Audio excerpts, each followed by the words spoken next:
mother tongue interruption that might happen throughout the story. The title of my story is #Dating while feminists should be categorized as an extreme sport. So, the origins of that title came from an eventful evening on a Friday night in Brum. I was on a date last year on the 18th of December with a very horrible man. Like, damn, he was horrible. Like, it was a horrible date. This date came after we had coffee, and like in between our work schedules, we had met just to talk. And the only reason I didn't like this guy is because he was short. I'm 1.78 meters tall, so height really matters to me. So highlight to all the tall brothers in the house. So I went out on this date. Let's call him Sipone. So I went out on this date with Sipo. I was 45 minutes late because I was stuck at a work thing. And he patiently waited for me, and he was like, no, don't stress, get here when you can, I'm here, don't worry. And I was like, oh, a man that understands the life of a journalist, damn, one tick, yeah. Right, and I get there, and so this guy went to Google me and social media search me, so he knew what my life was about. I was a black feminist.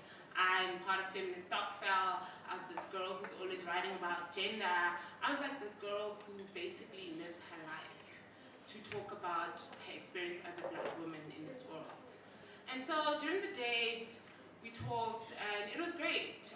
He's got a PhD in something, and he's quite smart.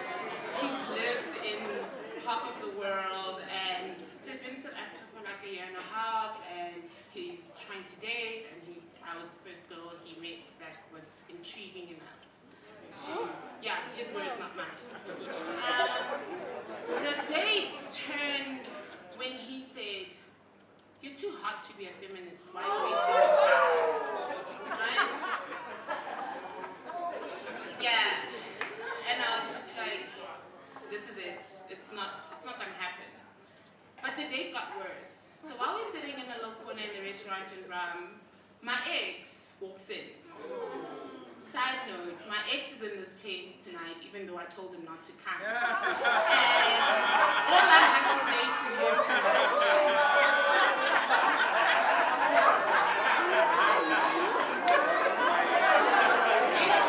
I won't point any fingers. Nah, it's not happening. But all I said to my ex is, you come at your own risk, and if you wanted me to write a good story about you, then you could have acted and behaved better.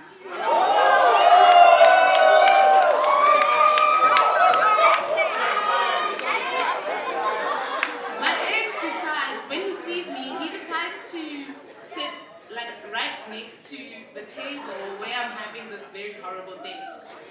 The good thing is I'm looking hella fine, so I don't care. And I know I won the breakup because, I've just known this forever. So now I'm on this really horrible date with this really horrible guy, and this other really horrible guy that I used to love is sitting next to me. And I'm just like, oh my gosh, my life is over. And then I'm a runner, not just like running 10Ks in the morning. I'm a runner as in I run away from situations. If it's awkward, I'm gone. If I have to confront something, I'm gone. And because I'm a writer, I'll be passive aggressive, and then I'll write a whole blog piece about you and your fuckery. So this was the very first time I was in a position where I couldn't run. And I had to confront the fact that this really horrible thing that I'm in right now is happening while this really horrible human being is sitting next to me. So I ran still, but this time I ran to my phone, and I texted a friend of mine who was around Brum, and I'm like, please come and save me. Being the girlfriend that she is, she came and saved me. But before she came, my ex decided to call the waiter that was serving us to pay the bill. Yeah. Just to pay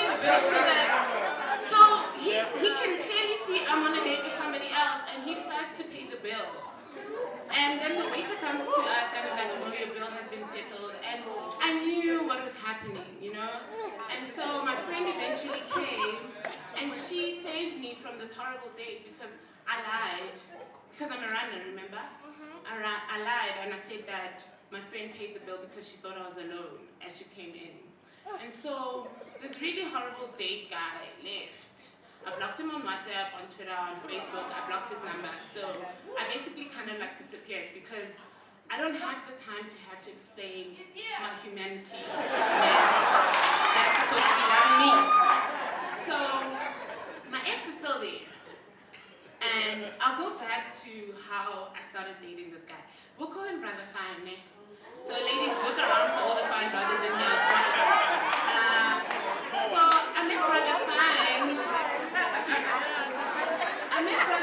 When I was just 21. I was in a very serious relationship for that young age, and he pursued me. And I said no 7 times. I remember very clearly in the year 2011. He kept on pursuing me even though I told him that I was not available to date him. And the relationship that I was in at that time continued for another 3 years. So in 2014, when this guy that I have completely devoted my life to, this is another ex now, that I had completely devoted my life to, and man, I was gonna move to Cape Town to do my honors day because that's where he was gonna work. Dumps me the day before I go on holiday with his family. Yeah. So, and the reason and the explanation for the breakup is the fact that he is tired of being Pontsho's boyfriend. He wants to be his own person. He is tired of walking around Joburg and nobody ever knowing what his real name is, but knowing that I am the girl that he's dating. So basically, he dumped me because I was too much for him. After months of mourning this relationship, 7 months later, I met Brother Fine again. I was on my way to the bank in Bram, and it was yeah, Bram, it's lit, guys. So I was on my way I had to make an urgent deposit at the bank, and it was 2:30, so I was rushing so that the bank doesn't close and everything. And I met him at Wits Arts Museum, the little cafe there, and it was 4 o'clock. All of a sudden, he asked me how I've been doing. He hasn't seen me in a while, and we just talked and talked and talked. And it was just late, and I couldn't even go to the bank. And for the very first time, I gave Brother Fine my numbers. He called me that evening and told me that I was what he's been waiting for. Oh, yeah. And I was really excited. I hadn't been dating for almost a year now, and it was nice that this guy is saying that he's been saving himself for me for the past 4 years. I knew he'd be dating, but the idea that he still thinks of me in that way 4 years later was very intriguing to me. And so I went out on a date with him, and a few dates later, we started officially dating. And he introduced me to his family, his friends, and even the people he worked with. He called me his sweetheart. He never called me by my real name, Every time he introduced me, it would be, oh, this is my sweetheart, this is the love of my life, and all that jazz. And man, I fell for it. And then one evening in March, I was still a student at Wits, and I lived across the street from Wits, on Bertha Street. And I had been studying in the library till about 11:30, and I decided to go back to my place. I was with a friend of mine who lived on the same street, but just lower. So when we left campus, we were very hungry, and I didn't want to have noodles. So we decided to go to the McDonald's in Bram. That day it was rainy and it was cloudy, and for the very first time in a very long time, I hadn't lived in Bram. It was empty. The streets were empty. There was nobody there. Even the security guards on the different corners were not there. So we got to McDonald's, and I was a bit anxious. So I suffer from anxiety, and I just had this heavy burden that something wrong is going to happen. And so instead of just grabbing takeaways, we decided to sit down. And she thought maybe because, sometimes when you're hungry, you think the whole world is wrong. So she's like, eat, yeah, you'll be fine after this, then we'll go home. And I was still a bit anxious, but then we left because we have to leave eventually. And when we got to the corner of the street where we part ways, I told her to run. So my best friend, she's a size 28, man, like slender never gets tired, type of vibe. And yeah, so I always tell her run. If ever somebody was to steal you, it would be so easy, because you're so tiny. And so we part ways, and she tells me to run. Remember, I'm a runner. So I don't run, but I'm walking really fast. I'm power walking. And a red car with tinted windows is passing on Bertha Street. Sort of it's going up to Mandela Bridge, right? And then it reverses when it sees me in the other street, just between Pick and Pay and that new Res, Northwell Res. Forgot the street name. And so it reverses and then it drives in my direction. I knew I had to run. So I turn back and I run. But it's a car, so they catch up with me just when I'm trying to. If you're a brown person, you know where Mickey's is, right? So Mickey's was still happening. It was like 12:30. Mickey's was still happening. So when this car was like running after me, I decided that the safest place was to go to that street by Mickey's and I'll be safe. But these guys got to me before I got there, and they tried to drag me into the car. I tried to fight them back, and so it was 3 guys in the car. 2 of them came out and they were trying to drag me into the car. And I couldn't even shout, but I was like, I couldn't move. I just stood there and I was like, I'm not going anyway. And then in my very posh accent, I'm like, wait, what phone? I just had like the latest Samsung at that time. And I was like, I just have my phone, you can have it. I'm useless, there's nothing you can do with me, leave me alone. Look at me, what are you gonna do? Just take my bag and take my phone. I took out my wallet and I showed them that there's no money in my wallet. So the guy on my right hesitated, while the guy on my left still tried to drag me.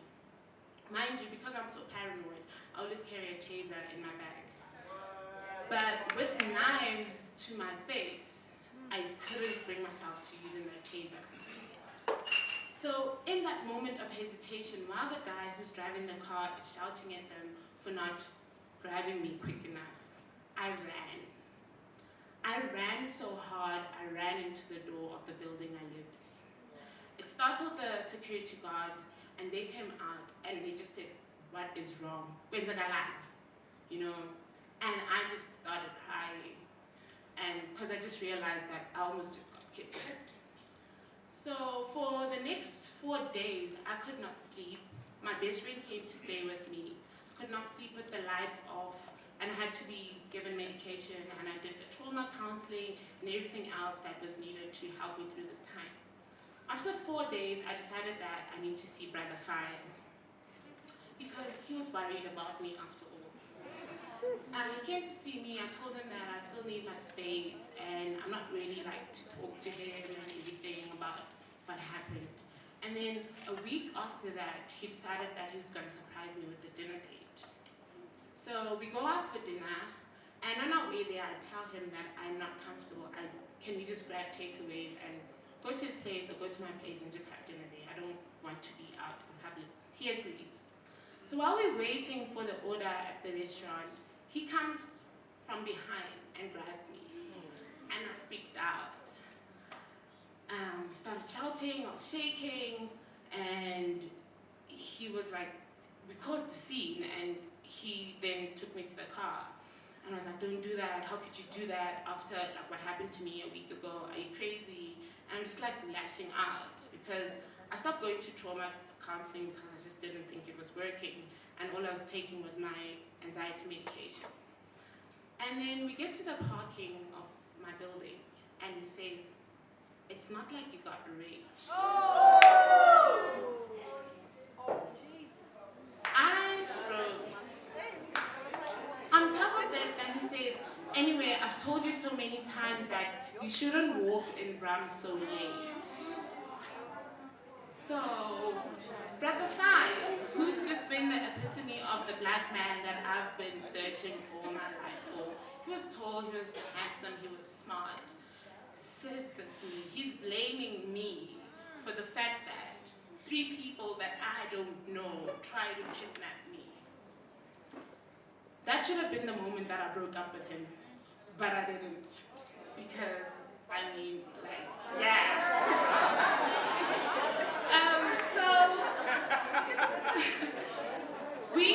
we continued dating for the next 5 months, and a friend of mine is in town that I hadn't seen in over 2 years, decides to take me out for coffee, and she asked me who I'm dating. So, because girls talk and we always like telling our girlfriends about the kind of men that we're dating, I'm like, Chomi, this guy, yo, he's so great. He's everything that I want. She's like, what's his name? I'm like, Brother Fine. She's like, Brother Fine, what's his surname? I'm like, Brother Fine, Fine. Brother Fine, Fine. He sounds like somebody I know. I'm like, wait, where does he work? She's like, Gada. I'm like, where does he live? He's like, what they go? And so I'm like, how do you know, Brother Fine, Fine? She's like, I was at his wedding.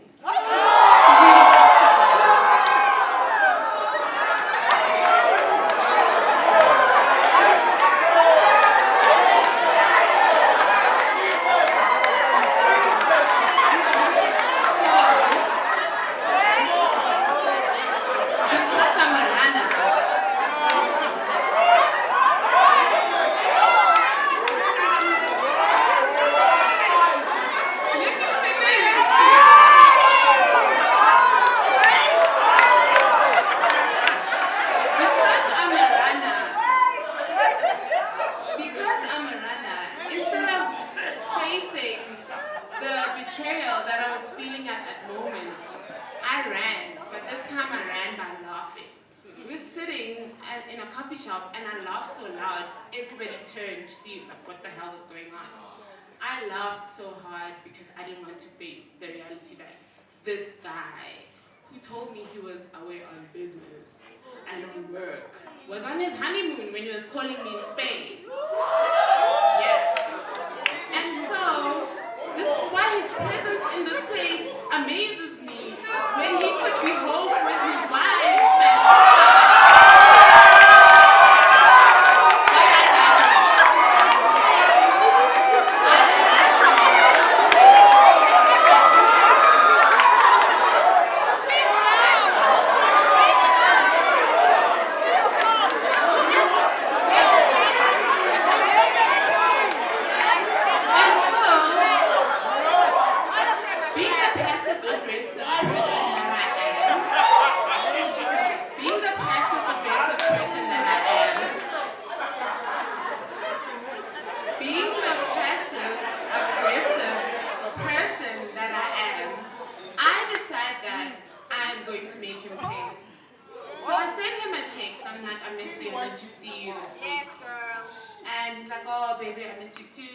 These next 2 days are going to be hectic, but I can see you on Monday.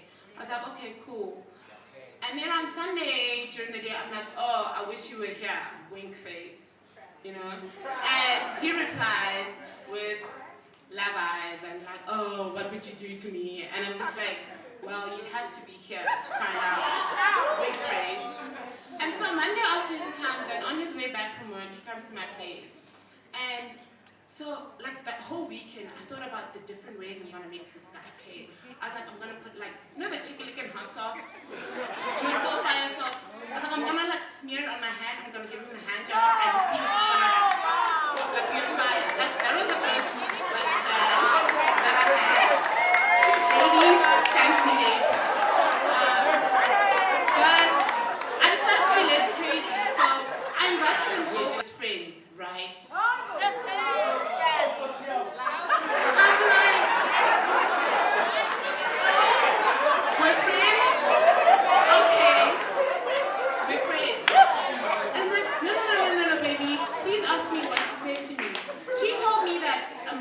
She was at your wedding. He kept quiet. I'm like, you're married. He kept quiet. I'm like, you're married. He kept quiet. You married. The next words out of his mouth was, baby, let me explain.